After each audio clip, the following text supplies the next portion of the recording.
Good morning to all of you. मैं अतुल कुमार शर्मा एक बार फिर आपके सामने उपस्थित हूँ एक नए लेक्चर के साथ।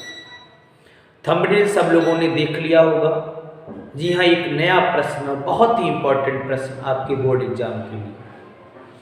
प्रश्न है कि Mn3 पॉजिटिव आयन, आप देख रहे हैं सामने, देखिएगा। Mn3 पॉजिटिव आयन की अपेक्षा Mn2 पॉजिटिव आयन अधिक स्थायी होता है क्यों? दो प्रकार के आयन दे रखे हैं, एक Mn3 पॉजिटिव आयन है और दूसरा Mn2 पॉजिटिव आयन है। और प्रश्न कह रहा है कि Mn2 पॉजिटिव आयन अधिक स्थायी है किसकी अपेक्षा? Mn3 पॉजिटिव आयन की अपेक्षा। तो क्या इसका आंसर रहने वाला है? लेक्चर को शुरू करने से पहले ऐसे सभी स्टूडेंट्स जिन्होंने मेरे चैनल को अभी तक सब्सक्राइब नहीं किया है, सबसे पहले मेरे चैनल को सब्सक्राइब कर लेंगे, साथ ही साथ बेल आइकन को प्रेस करेंगे ताकि मेरे द्वारा अपलोड की जाने वाली वीडियोज की नोटिफिकेशन आप सभी के लिए सबसे पहले प्राप्त हो सके। चलिए शुरू करते हैं। स्टूडेंट्स, दो प्रकार के कक्षक स्थायी हुआ करते हैं। कैसे? यदि कक्षक अर्धपूरित है, यदि कक्षक अर्धपूरित है, या फिर दूसरी कंडीशन आती है पूर्णपूरित। अगर कक्षक अर्धपूरित है या पूर्णपूरित है तो उस स्थिति में कक्षक कैसा हो जाएगा? स्थायी हो जाएगा। बात समझ में आ गई? कक्षक या तो अर्धपूरित होना चाहिए या फिर पूर्णपूरित होना चाहिए। अगर ऐसी कंडीशन आती है तो ऐसा कक्षक स्थायी होता है। चलिए हम देखते हैं। हमें पता है कि Mn का जो परमाणु क्रमांक है बच्चों, वह 25 है। Mn का जो परमाणु क्रमांक है वो 25 है। हम लोग यहाँ पर दो प्रकार के आयन लेंगे, एक Mn3 पॉजिटिव, दूसरा Mn2 पॉजिटिव। चलिए पहले मैं Mn2 पॉजिटिव को लेकर के बात करता हूँ। अगर 2 पॉजिटिव है तो परमाणु क्रमांक 25-2, क्योंकि 2 इलेक्ट्रॉन त्यागे होंगे तभी तो 2 पॉजिटिव आया। इसका मतलब 2 इलेक्ट्रॉन कम हो जाएंगे तो Mn2 पॉजिटिव का जो परमाणु क्रमांक होगा वो 23 हो जाएगा।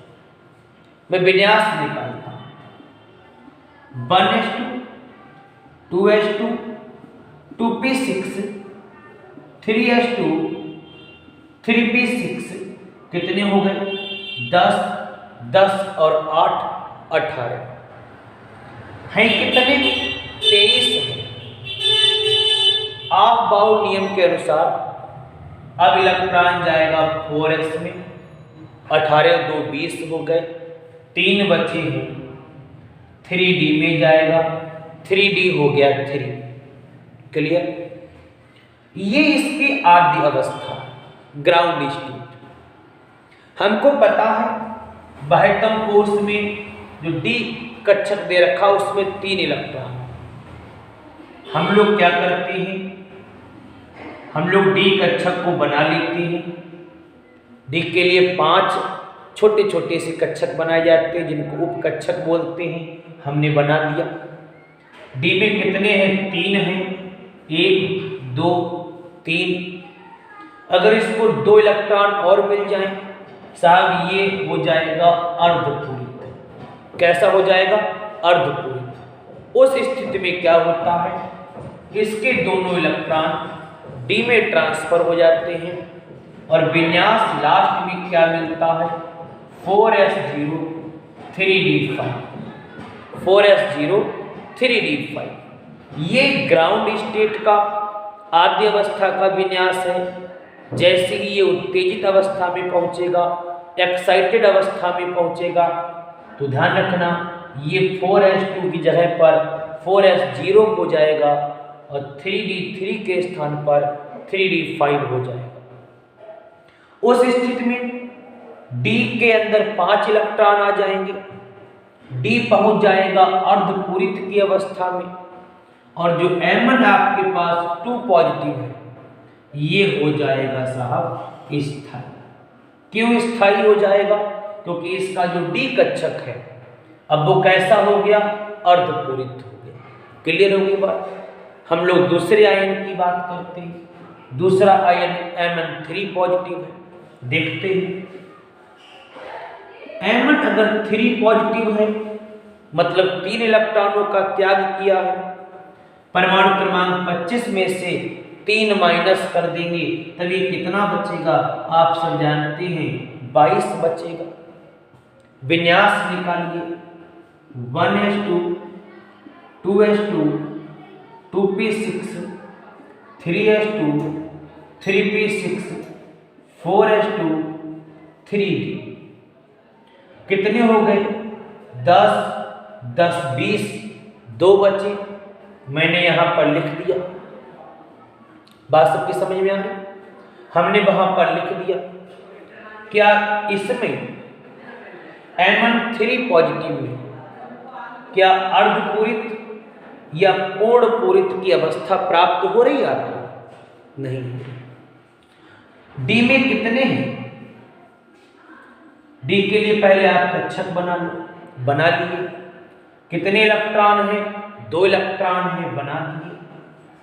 अगर मैं s के ट्रांसफर भी कर दूं, अगर s के 2 इलेक्ट्रॉन पहुंच भी जाए डी में, तब भी डी के 2 2 4 हो जाएंगे।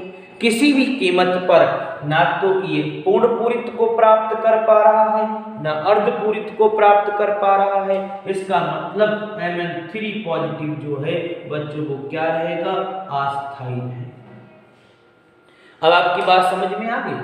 Mn3 पॉजिटिव की अपेक्षा Mn2 पॉजिटिव स्थायी है। क्यों? क्योंकि इसमें अर्धपूरित कक्षक है, जबकि इसमें ना तो पूर्ण पूरित है और ना अर्धपूरित है। आई होप आपको ये पॉइंट सारे क्लियर हो गए होंगे। आप एक बार इसका स्क्रीनशॉट ले लीजिए। इस लेक्चर में इतना ही। मैं जल्द ही नेक्स्ट लेक्चर में फिर आपके सामने उपस्थित होता हूँ। तब तक के लिए घर पे रहिए, सेफ रहिए।